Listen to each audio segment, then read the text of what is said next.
अस्सलामुअलैकुम। उम्मीद है आप सब लोग खैर आफियत के साथ होंगे। आज थीसिस राइटिंग के एक इस पहले पार्ट में हम लोग डिस्कस करेंगे कि जो बेसिक पैरामीटर्स हैं थीसिस लिखने के, उनके बारे में कि थीसिस लिखने से पहले हमें क्या क्या करना चाहिए और किस तरह से स्टेप बाय स्टेप हम इसको लेके चलते हैं। थीसिस राइटिंग में सबसे पहले आपने देखना है कि आपको सुपरवाइज़र कहता है कि आप किस फील्ड में काम करना चाहते हैं, आपकी डोमेन क्या है। आप एग्रीकल्चर में काम करना चाहते हैं, नेटवर्क सिक्योरिटी में काम करना चाहते हैं, डेटा माइनिंग में काम करना चाहते हैं, डेटाबेस में काम करना चाहते हैं, वेब डेवलपमेंट के उसमें आप रिसर्च करना चाहते हैं। वो डिपेंड करता है कि आप किस फील्ड में काम करना चाहते हैं, किस डोमेन में काम करना चाहते हैं। जब आप डोमेन अपने डिसाइड कर लेते हैं तो सपोज़ आपने अपनी फील्ड एग्रीकल्चर से रेलेवेंट आपने अपनी फील्ड को चूज़ किया है कि मैं एग्रीकल्चर का कुछ काम करना चाहता हूँ, या इस तरह का कुछ भी आप उससे रेलेवेंट काम करना चाहते हैं, तो आप एक डिसाइड कर लेते हैं कि मैं इस फील्ड में काम करना चाहता हूँ। आपने एक फ़ील्ड को सिलेक्ट कर लिया, आपका पहला प्रोसेस डोमेन वाला कंप्लीट हो गया है। ठीक है, आपने अपना एक रास्ता चुन लिया कि मैंने कहाँ जाना है। ठीक है, वहाँ पे जाने के बाद आप प्रॉब्लम पे आते हैं। फिर आपका सुपरवाइज़र आपको कहता है कि आप इस फील्ड में, एग्रीकल्चर फील्ड में, आप किस प्रॉब्लम के ऊपर काम करना चाहते हैं, किस प्रॉब्लम का आप सॉल्यूशन फाइंड आउट करना चाहते हैं। प्रॉब्लम ऐसे नहीं है कि किसी ने आपको कह दिया कि ये प्रॉब्लम है तो आपने उस पर काम कर दिया। प्रॉब्लम के ऊपर बहुत सारा काम करना पड़ता है, बहुत सारी रिसर्च वर्क करनी पड़ती है, बहुत सारे पेपर पढ़ने पड़ते हैं, रिसर्च पेपर पढ़ने पड़ते हैं। रिसर्च पेपर ऐसे डाउनलोड नहीं किए जाते जैसे आप नेट के ऊपर कोई चीज़ सर्च करते हैं, वहाँ पे जो चीज़ लिखी हुई है आपने वो पढ़ लिया और इस तरह से आपने प्रॉब्लम फाइंड आउट कर लिया। प्रॉब्लम के लिए डिफरेंट वेबसाइट्स हैं, जैसे IEEE है, गेटहब है और गूगल स्कॉलर है। बहुत सारी वेबसाइट हैं जहाँ पे आप अपने रिसर्च पेपर पढ़ने के लिए वहाँ से डाउनलोड कर सकते हैं। आप गूगल स्कॉलर लिखें, गूगल पे जाएंगे, गूगल स्कॉलर लिखेंगे, गूगल स्कॉलर को ओपन करेंगे, वहाँ पे आप अपनी फील्ड से रेलिवेंट, अपने डोमेन से रेलिवेंट जो भी वहाँ पे क्यूरी देंगे उससे रेलिवेंट रिसर्च पेपर वहाँ पे आने शुरू हो जाएंगे। तो उनका टाइटल देख के जो भी आपके उससे काम से मैच हो रहा है आप उसको वहाँ से डाउनलोड कर लें। डाउनलोड करने के बाद आप उसको पढ़ लें, या वहीं पे ऑनलाइन भी आप पढ़ सकते हैं।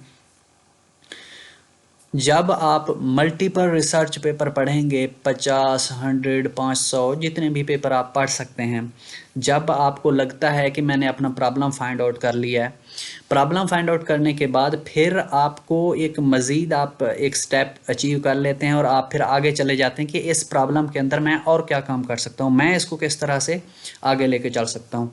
तो मज़ीद आपको रिसर्च पेपर उससे मिलते जुलते पढ़ने पड़ेंगे कि आप इसको किस तरह से लेके जा सकते हैं, लोगों ने क्या काम किया है।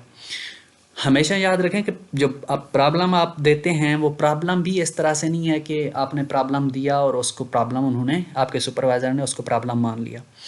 प्रॉब्लम को प्रूव करने के लिए आपका एक तो कोई पब्लिश्ड पेपर के अंदर वो प्रॉब्लम होना चाहिए। आप कहें कि इसके अंदर, इस रिसर्च पेपर के अंदर, ये मेरा बेस पेपर है, इसके अंदर ये प्रॉब्लम है और मैं इससे आगे इसको लेके चल रहा हूँ।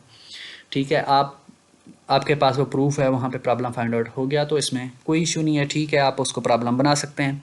अगर आपने इसी तरह से आपको लगता है कि ये प्रॉब्लम है लेकिन आपको किसी रिसर्च पेपर के अंदर वो नहीं मिल रहा, तो आप इस तरह से नहीं कह सकते कि ये आपका प्रॉब्लम है।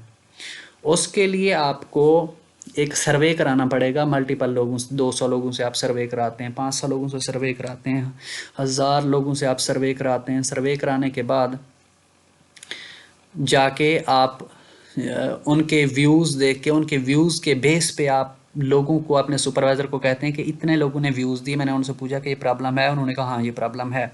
तो उसके बेस पे भी उस प्रॉब्लम को माना जा सकता है कि आपने सर्वे किया। और आपने अमूमन देखा होगा कि लोग सर्वे कर रहे होते हैं और वो इसीलिए कर रहे होते हैं कि लोगों की इस बारे में क्या राय है। दूसरी बात यह है कि एक्सपर्ट के जो ओपिनियन होते हैं, 5 से 7 लोगों का पैनल होता है एक्सपर्ट का, वो टॉप लेवल के रिसर्चर होते हैं। अगर 5 से 7 लोगों का पैनल, अगर उनमें मेजॉरिटी लोग कह दें कि ये वाकई में प्रॉब्लम है, तब भी उसको प्रॉब्लम माना जा सकता है। उन लोगों के, आपके पास जो वो पैनल था उनका वीडियो रिकॉर्ड होना चाहिए, या कम से कम उनका ऑडियो रिकॉर्ड होना चाहिए, और रिटर्न में भी अगर हो तो बेहतर है। ठीक है, रिटर्न में तो अमूमन होता ही है। अगर उनका वीडियो रिकॉर्ड कर लें या वॉइस रिकॉर्ड कर लें तो वो ज़्यादा सूटेबल है, क्योंकि जब आप रिसर्च पेपर अपना पब्लिश कराते हैं तो उसके बाद आपको वहाँ पे आपसे मांग सकते हैं कि आप उनके व्यूज़ हमें भेजें। ठीक है, यहाँ पे आपका प्रॉब्लम आइडेंटिफाई हो जाता है, आपने अपना प्रॉब्लम फाइंड आउट कर लिया कि ये प्रॉब्लम है। जैसे मैंने पहले बताया कि एग्रीकल्चर के फील्ड से रेलिवेंट आप कुछ काम करना चाहते हैं, आपने उसके अंदर कोई प्रॉब्लम फाइंड आउट कर लिया, ठीक है, उसमें आप मशीन लर्निंग को यूज़ करना चाह रहे हैं। जैसे कोई बंदा आपकी फसल को देखता है, चावल की फसल को देखता है, तो वो कहता है इसको फलां बीमारी लगी हुई है, पत्ते लपेट बीमारी लगी हुई है, या कुछ भी बता देता है। तो आप जाके उसके लिए कोई भी जो स्प्रे वगैरह है वो लेके आप आ जाते हैं और वहाँ पे स्प्रे कर देते हैं और वो बीमारी ख़त्म हो जाती है। तो हम ये चाहते हैं कि उस बंदे को बुलाने के बजाय हम अपने सिस्टम को इमेज दें कि इसको क्या बीमारी लगी हुई है, वो हमारा सिस्टम उसके अगेंस्ट हमें एक सलूशन प्रोवाइड कर दे कि आपके इसको ये बीमारी लगी हुई है। ये भी एक सलूशन है कि इसको ये बीमारी लगी हुई है, या वो सजेशंस भी दे सकता है कि इसको आप फ़लाँ फ़लाँ दवाई भी दे सकते हैं, ठीक है, वो फार्मूले बता देता है, उसके बेस पे आप उसको स्प्रे भी कर सकते हैं। तो ये है आपका उसके अंदर उसके बाद का काम। अब इसमें डेटा सेट क्या है? डेटा सेट ये है कि वो जो इमेजेस आप अपने सिस्टम को देते हैं, पहले तो आप सिस्टम को 500 1000 इमेजेस देते हैं, ठीक वाले भी जिनको बीमारी नहीं लगी हुई, चावल के पत्ते, ठीक है, आप देते हैं उनको कि ये ठीक वाले हैं, इनको बीमारी नहीं लगी हुई, और आप उसी तरह से 500 ठीक वाले और 500 बीमार पत्ते देते हैं कि इनको ये बीमारी लगी हुई है। आप फिर उनमें कैटेगराइज भी कर सकते हैं, 4-5 बीमारियों के ऊपर भी कर सकते हैं।